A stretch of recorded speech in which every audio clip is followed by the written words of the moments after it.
উচ্চমানের পাথর, বালি ও মূল্যবান খনিজ সম্পদ, যা যুগ যুগ করে সমগ্র বাংলাদেশের আর্থসামাজিক অবকাঠামোগত উন্নয়নে ভূমিকা রেখে চলেছে। বাংলাদেশের সামগ্রিক অর্থনীতিতে আমাদের সিলেটের প্রবাসীদের যুগান্তকারী ভূমিকা সর্বজনবিদিত। দ্বিতীয় বিশ্বযুদ্ধের পর থেকে আজ পর্যন্ত পৃথিবীর বিভিন্ন প্রান্তে বসবাসরত প্রবাসীদের প্রেরিত বৈদেশিক মুদ্রায় দেশের অর্থনীতিতে অভাবনীয় অবদান রেখে চলেছে। জুলাই বিপ্লবের পর আমাদের অভিবাসী প্রেরিত রেকর্ড পরিমাণ রেমিটেন্স বৈদেশিক মুদ্রার স্থিতিশীলতা এবং আর্থিক বাজারে আস্থা ফিরিয়ে আনতে সহায়তা করেছে।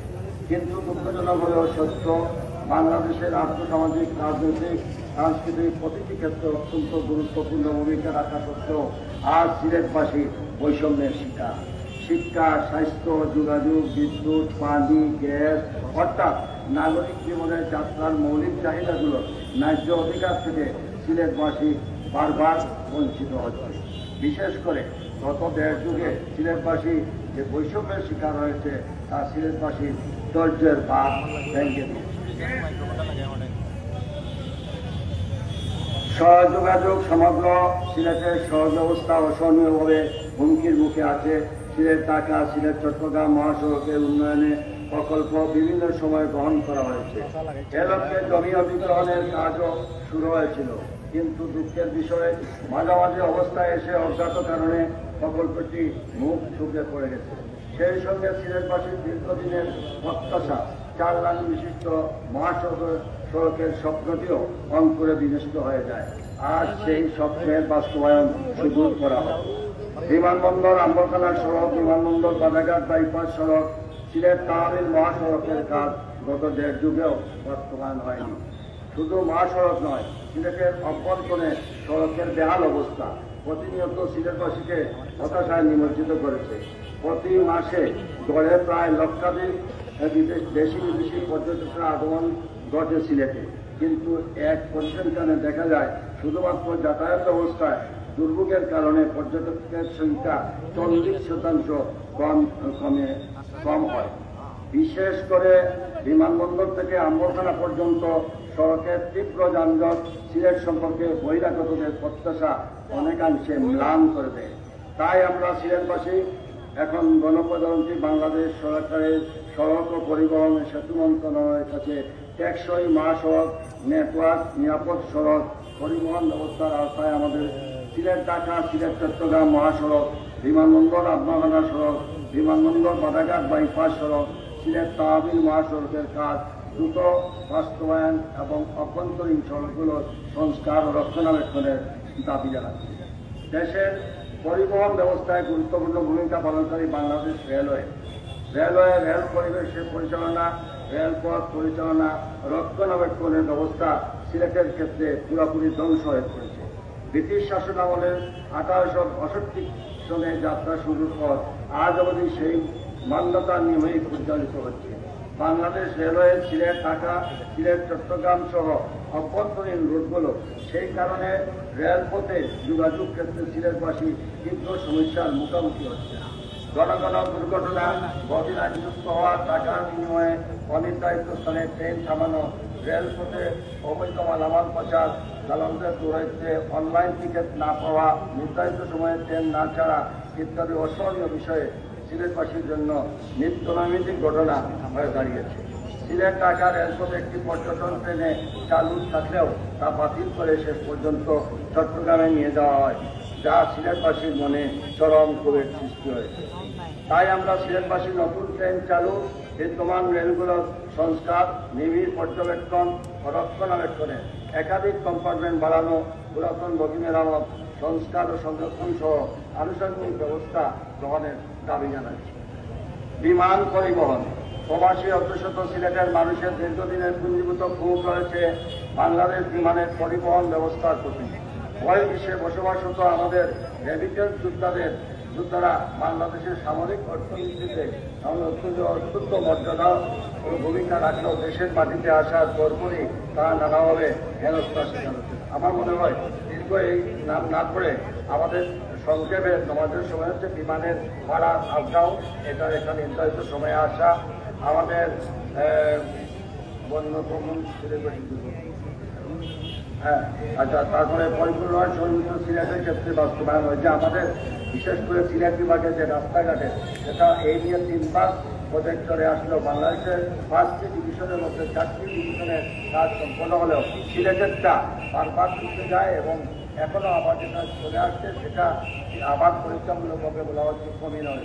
এটা যদি এখন স্বাধীন সরকার সচিব একটা প্ল্যানিং একটাকে পাঠান তাহলে আমাদের কাজগুলো, নতুবা আপনার নির্বাচনী তফসিল ঘোষণা হলে পরে আমাদের এই কাজ হবে না। তাহলে আপনাদের দাবি এটা ইমিডিয়েট কালবছর মতো আমাদের প্ল্যানিং মিনিস্ট্রিতে পাঠানো।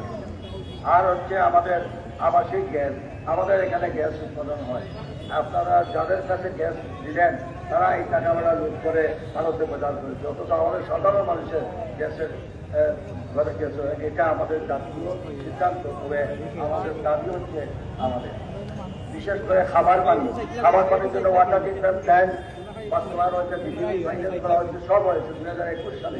কিন্তু এখানে একটা শর্ত লিখে দিচ্ছেন যে এখানে ওয়াসা হলে পরে তো অটোমেটিক্যালি যে সংস্থায় করে সেটা নেবে। আমরা চাই আমাদের ইমিডিয়েট সেটাও আমাদের যত যাবে তার থেকে এটা নতুবা সেটার মানুষ হাহাকার করতেছে খাবার পানি। এরপরে আছেন বিদ্যুতের লোডশেডিং অবস্থার কারণে আমাদের পানি সহ অন্যান্য সম্পদ আমাদের নষ্ট হয়ে যাবে। দ্বিতীয়ত হচ্ছে এই পরিবেশের যে এখানে পরিচালক, সে এই রাস্তাঘাট যতটা ডেভেলপমেন্ট করার আসে সে এখানে সব কিছুর মধ্যে আপত্তি দিয়ে রাখে অথবা ছাড়পত্র দেয় না। এই নিয়ে আমাদের সকল রাস্তাঘাট আমরা সড়ক ও জনপথ বিভাগ পরিষ্কার ভাষায় বলছে যে পরিবেশ অধিদপ্তর থেকে ছাড়পত্র না পাওয়ার কারণে তারা এই প্রজেক্টটা পাস করতে পারছে না। আমাদের দাবি, এবং এই সিলেট বিভাগে ইট ভাট্টা যারা আছেন তারা মধ্য সময়ে বছরের মধ্যখানে এসে বলতেছেন এটা বন্ধ, কোথাও বাতিল, কোথাও সকল, কোথাও আবার রুটিন। আমরা চাই অন্যান্য জেলাতে যেভাবে ছাড়পত্র দেওয়া হয়েছে আমাদের যদি বন্ধ করতে হয় বছরের শেষ প্রান্তে গিয়ে এটা দিয়ে বন্ধ করবে, কিন্তু মধ্যখানে বন্ধ করা যাবে না। এবং এই বিভাগের যে পরিচালক উনি আমাদের মনে হয় প্রশাসনের সঙ্গে যোগাযোগ করে আমরা চাই তার ইমিডিয়েট এখান থেকে এই সিলেট ডিস্ট্রিক্টে এই পরিচালককে এখান থেকে ইমিডিয়েট আপনার মানুষের মধ্যে সারা বিভাগে তার প্রতি একটা সব আর হল বিশুদ্ধ নদী বান্ধবের ব্যাপারে আপনার কাছে আপনারা জানেন বিষয়বস্তু এইটুকুই। আমরা চাই আমাদের এই রেল বিমান আমাদের আপনার কাছে আপনি অবগত আছেন, এখন এইটার কপি আমি আপনার কাছে দিলাম এবং আমরা আজকে জনগণের সামনে যেটা বলছি যে আমরা সুস্পষ্ট একটা সিদ্ধান্ত ছাড়া আমরা এখান থেকে যাব না।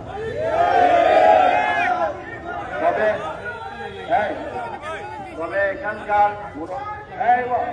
এখানকার মুরব্বিয়ান সহ সমাজের সিলেট বিভাগের মানুষের কাছে আপনি একটা আস্থা অর্জন করে রয়েছেন এই কয়েকটি।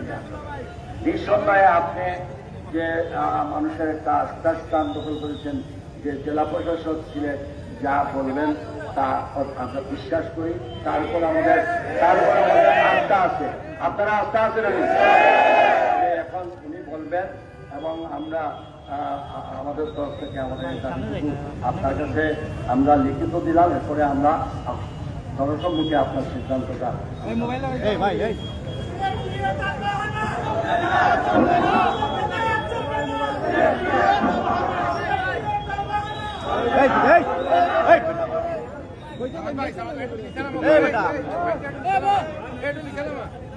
এখানে উপস্থিত সিলেট সিটি কর্পোরেশনের সাবেক মুরব্বীগণ অন্যান্য নাগরিকবৃন্দ, আসসালামু আলাইকুম। যে সমস্যাগুলোর কথা এখানে বলা হয়েছে প্রত্যেকের সমস্যাই আমরা আসলে অবগত হচ্ছি। আমি এই শহরের দায়িত্বশীল মানুষ হিসেবে, এই জেলার দায়িত্বশীল মানুষ হিসেবে, জেলা প্রশাসক হিসেবে প্রত্যেকটা বিষয় সম্পর্কে এটা আমরা অবগত এবং এটা নিয়ে আমরা কাজ করছি। বিশেষ করে এখানকার বা এই জেলার বা এই বিভাগের যে একটা সড়ক যোগাযোগ খুবই খারাপ অবস্থা, এবং অবস্থাটা এত খারাপ যে এটা স্পষ্ট বোঝা যায় যে গত 5-7 বছর এখানে আসলে কোনো ডেভেলপমেন্ট ওয়ার্ক হয়নি বললেই চলে। এটা highway, Dhaka to Sylhet highway, তারপরে তহবিল হাইওয়ে, এই রাস্তাগুলো হয়নি।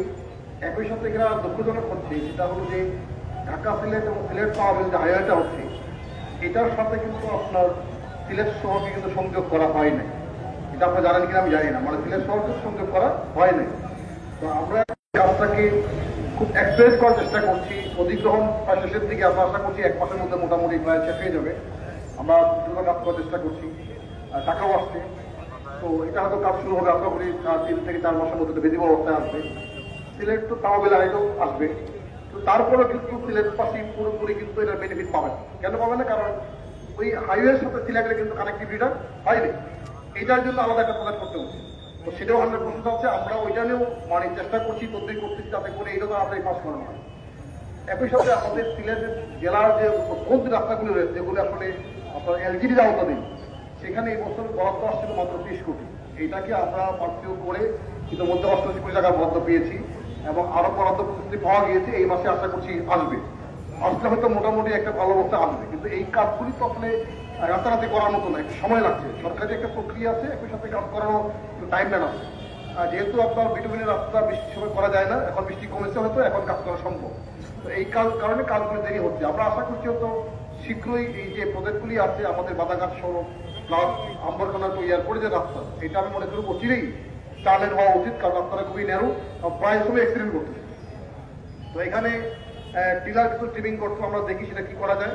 আমি মনে করি আমাদের দুটোই কি এনশিওর করতে হবে, একসাথে পরিবেশ রক্ষা করতে হবে, উন্নয়নও করতে হবে, ব্যবসাও করতে হবে, মানুষের চলাচলকেও নিয়মিত করতে হবে। সবগুলো বিষয়কে অ্যাডজাস্ট করেই আমরা করার চেষ্টা করছি। একটু সময় লাগছে, আমি আশা করছি তো অতি শীঘ্রই আপনারা বিধিমুক্তি দেখতে পাবেন। আমি এবং আমাদের এখানে ঘোড়াটো চত্বর থেকে এই যে রাস্তাটা, এই রাস্তাটা খুব খারাপ। তো এইটা গত আমরা 3 থেকে 4 দিন আগে আমরা অনুমোদন পেয়েছি। আশা করছি এই রাস্তাটা হয়তো ইমিডিয়েটলি কাজ শুরু হবে, মানে হবে ইনশাল্লাহ। এইগুলো হলে একটু মোটামুটি আগাবে। আর একটা অসুবিধা হচ্ছে, আমাদের এখানে জানেন যে এই শহরে কিন্তু এই শহর না, আমাদের বেশ কয়েকটি উদলা পানি খাওয়ার সমস্যা, খাওয়ার পানির সমস্যা। এটা একটা প্রজেক্ট আছে, আমরা এটাকে আরো চেষ্টা করবো পাস করানোর জন্য। আমি মনে করি যে এখানে মানে আমাদের গ্রাউন্ড ওয়াটার অনেক কিছু নেমে যাচ্ছে, সুতরাং পানি খাওয়ার একটা ব্যবস্থা অবশ্যই আমাদের করা উচিত। এটা নিয়ে আমরা কাজ করছি। সরকার সংশ্লিষ্ট সকল দপ্তরে আমাদের যোগাযোগ অব্যাহত আছে, গতকালকে কথা হয়েছে, আজকে কথা বলছি। আর রেলের যে সমস্যাটা আছে, রেলের সমস্যাটা কয়েক রকম। একটা হলো, একটা অভিযোগ ছিল যে এখানে টিকিট পাওয়া যাচ্ছে না। এটাকে আমরা মোটামুটি একটু ফেরানোর চেষ্টা করছি। গত 24 তারিখ থেকে রাউন্ড দ্য ক্লক 4টা ট্রেনের সময়সূচি অনুযায়ী র্যাব এবং পুলিশের সহযোগিতা আমাদের সেটা বৃদ্ধি করছেন, এবং আমার মনে হয় যে কিছু টিকিট এখন আগে চিহ্ন হয়ে কিছু পাওয়া যাচ্ছে। আর রেল নতুন করে দেওয়ার জন্য আমি চেষ্টা করছিলাম, কিন্তু এই মুহূর্তে মন্ত্রণালয় নতুন করে আমরা দিতে পারতেছি না, কারণ এই মুহূর্তে কেন নাই, ইঞ্জিন নাই। তো কুচ কিছু আছে, আমরা ইতিমধ্যে 10টা কুচ পেয়েছি, 8টা লাগানো হয়েছে, হয়তো একটু লাগবে এটা। তো এইটা একটু বিষয় সত্যিকর। আর একটা অসুবিধা হচ্ছে, নির্দিষ্ট সংখ্যকের বেশি কুচ দেওয়া যাচ্ছে না। কারণটা হলো আমাদের এই এয়ারলাইনটা পাহাড় উপর যেতে পারে, ফলে এটা বেশিরভাগ কুচতে উঠতে পারে না, এই যে আর সমস্যা। নাহলে আরো কয়েকটা কুচে তো এই ট্রেনের সাথে দেওয়া যেত। তো বিষয়টা সরকারের এতে আছে, দৃষ্টিতে আছে, এবং আমরা আশা করছি যে বেশি দরকার যেটা সেটা হচ্ছে রেল লাইনটার আপনার সংস্কার। এটা হলো খুব বেশি দরকার।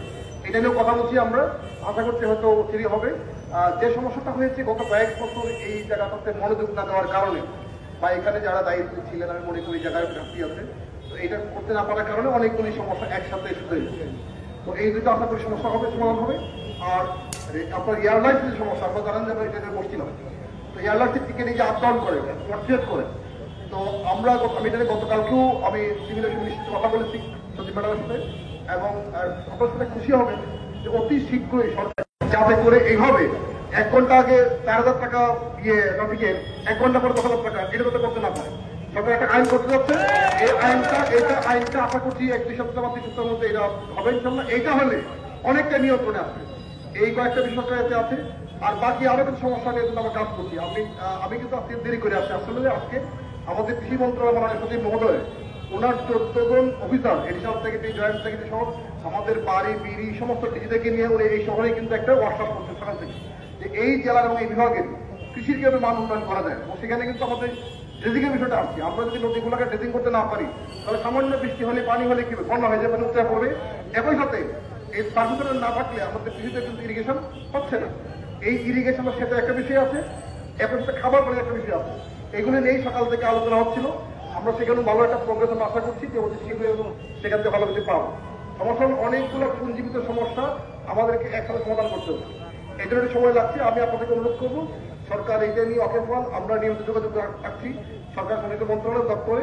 আমরা আশাবাদ ইনশাল্লাহ শীঘ্রই সমাধান হবে। এবং ইতিমধ্যে এলজিডির অনেকগুলি রাস্তা কিন্তু টেন্ডার করা হয়েছে। আশা করছি আগামী 1-2 মাসের মধ্যে এটা কাজ শুরু হবে, তখন অনেকটা ভিজিবল হবে। কারণ অনেকগুলো রাস্তা কিন্তু খুবই খারাপ, এগুলো আমি নিজে গিয়েছি, নিজে দেখেছি। তো আমি আপনাদেরকে অনুরোধ করবো আপনারা সরকার আস্থা রাখেন।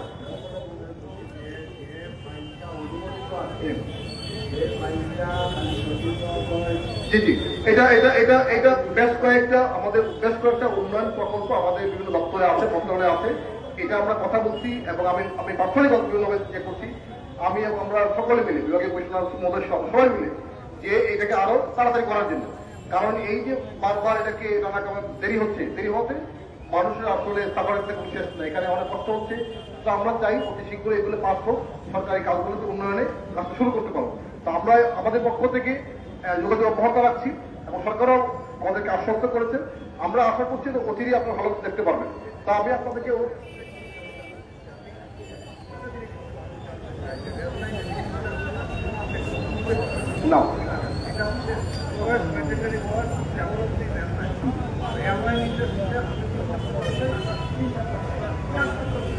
না ধন্যবাদ।